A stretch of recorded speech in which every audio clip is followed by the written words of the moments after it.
गडचिरोली जिल्ह्यातील अनेक भागात भात शेतीची कापणी झाल्यानंतर सुद्धा जवळपास शेतकरी मोठ्या प्रतीक्षेत आहेत आणि या 15 दिवसात 3 वेळा अवकाळी पावसाने हाजरी लावली असून या अवकाळी पावसामुळे शेतकऱ्यांची जी धान कापणी झाली ते धान शेतात शेतकरी जे आहेत ते ठेवून धान खरेदी केंद्र सुरू होण्याच्या प्रतीक्षेत वाट बघत आहेत। आपण बघू शकतो दृश्यामध्ये कशा प्रकारे या शेतात शेतकरी एक संरक्षण म्हणून काळे किंवा पिवळे जे ताटपत्री आहेत ते टाकून भात कापलेली जे धान आहे ते शेतात ठेवले आहेत। मोठमोठे ढिगारे जे आहेत ते धानाचे आपण दृश्यामध्ये बघू शकतो आणि अवकाळी पावसामुळे हे शेतकरी जे आहेत ते या धानाचे रक्षण किंवा संरक्षण करीत आहेत आणि अवकाळी पावसामुळे अनेक शेतकऱ्यांचे जे शेतात ठेवलेले धान आहे ते मोठ्या प्रमाणात नुकसान झाले आणि अद्याप गडचिरोली जिल्ह्यातील सिरोंचा भामरागड एटापल्ली मुलचेरा किंवा कोरची कुरखेडा या भागात धान खरेदी केंद्र सुरू झालेले नाही।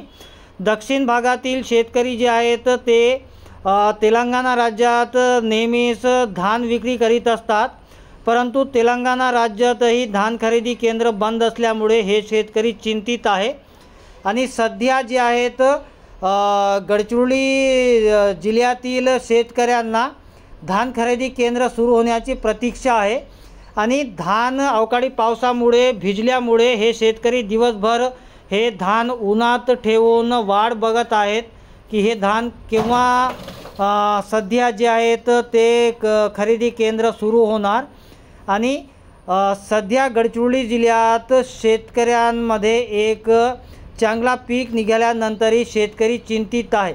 धान खरेदी केंद्र नेमके केव्हा सुरू होणार याकडे या सर्व शेतकऱ्यांचे लक्ष लागले आहे। ग्राउंड झिरोहून कॅमेरामॅन जीवन कुमार सोबत मेमडी इरफान TV9 गडचिरोली।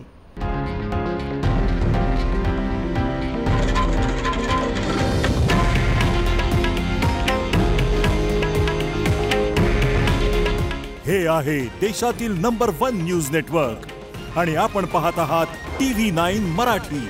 काळजी तुमची, हित महाराष्ट्राचं।